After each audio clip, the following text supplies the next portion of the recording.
Hello, and thank you for your invitation to join you for Baltimore Climate Tech Plus 2024. My name is Charles Wallace Thomas IV, and I am the Senior Advisor for Justice 40 at the White House Council on Environmental Quality. And today, I would like to share with you a bit about the Justice 40 initiative. The Justice 40 initiative was established by President Biden's Executive Order 14008 on tackling the climate crisis at home and abroad.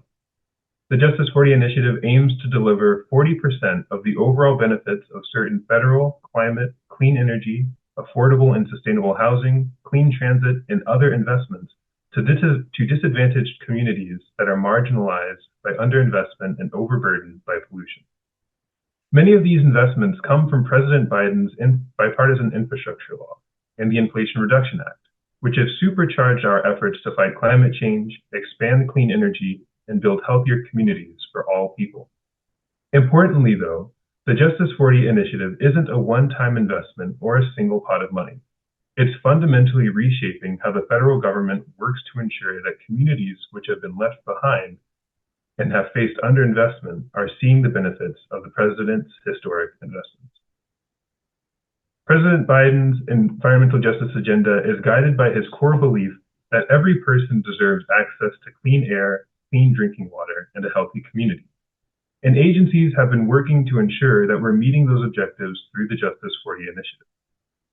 There are 518 Justice 40 covered programs across 19 federal agencies. These programs include 74 Inflation Reduction Act, grant, rebate, loan, and other funding programs covered under the Justice 40 initiative, totaling over $118 billion in federal funding. Additionally, federal agencies are using a common method for identifying disadvantaged communities to ensure the benefits of Justice 40 programs actually get to those communities. One of the tools that we have developed at the Council on Environmental Quality is the Climate and Economic Justice Screening Tool, a key component of the President's Environmental Justice Agenda under Executive Order 14008. This tool is an interactive map that uses climate, environmental, and socioeconomic burdens to identify over 27,000 disadvantaged communities across the country that are overburdened by pollution and marginalized by underinvestment. It's how we identify communities that benefit from the programs that are a part of the Justice 40 initiative. It was carefully designed to accurately reflect on-the-ground burdens and realities that disadvantaged communities face. Lastly, but most importantly, agencies have been designing and implementing programs to maximize the delivery of benefits like cleaner air, good-paying jobs, and affordable clean energy for communities through program innovations in community and stakeholder engagement and technical assistance efforts. These agency efforts include prioritizing applicants who budget for meaningful community engagement and reducing cost-share obligations or offering cost-share waivers, and instituting rolling deadlines and including community benefits plans as a part of funding agreements between federal agencies and funding recipients. These efforts are making real change now. Just last week, President Biden announced $3.3 billion to reconnect and rebuild communities in more than 40 states, including those that were divided by transportation infrastructure decades ago and have long been overlooked. This includes funding for the U.S. Department of Transportation's first-of-its-kind Reconnecting Communities and Neighborhoods program, funded by both the Bipartisan Infrastructure Law and the Inflation Reduction Act. Through this program, the Biden-Harris administration will help rectify the damage done by past transportation projects and drive economic growth in communities in every corner of the country. These projects will increase access to healthcare, schools, jobs, places of worship, and other essential services and opportunities, and will strengthen communities by covering highways with public spaces, creating new transit routes, adding sidewalks, bridges, bike lanes, and more. We are bringing the benefits of Justice 40 covered programs right here to the state of Maryland, too. For example, with funding from the Bipartisan Infrastructure Law and through the EPA's Clean School Bus program, the EPA has awarded almost $2 billion to fund approximately 5,000 school bus replacements at over 600 schools. The EPA's Clean School Bus program awarded more than $9.4 million to Baltimore City schools for 25 electric school buses that will serve an initial group of around 350 students in the 2024-2025 school year. And last June, the U.S. Department of Transportation awarded $25 million from their RAISE program to the Maryland National Capital Park Planning Commission to rehabilitate 6 multi-use paths to fill gaps in the bicycle and pedestrian network in the DC metro area. It is estimated that once the Capitol Trails network is completed, it will help approximately 540,000 working people get to their destinations in a more affordable and healthier way. But the Justice 40 initiative is not only driving the federal government's climate and environmental justice strategy. It is also great to see action inspired by the Justice 40 initiative among state and local governments that want to advance its inherent virtues: inclusive, smart, equitable, and economically sound investments that ensure disadvantaged communities left behind can benefit. The state of Maryland offers another example here. Having made a commitment in 2022 to seek to deliver at least 40% of the 2022 budget dedicated to climate change and green infrastructure programs, projects, and investments to communities in Maryland whom the state recognized are in need of this investment. If you are interested in learning more and staying in touch, I invite you to subscribe to our EJ Connector newsletter by emailing ej@ceq.eop.gov or by capturing the QR code on this slide. This newsletter shares resources, information, and updates on environmental justice across the federal government. Once again, thank you for inviting me to participate in Baltimore Climate Tech Plus 2024. This administration remains energized and optimistic about our ability to deliver on our promise to bring environmental justice and renewed hope to communities across the nation.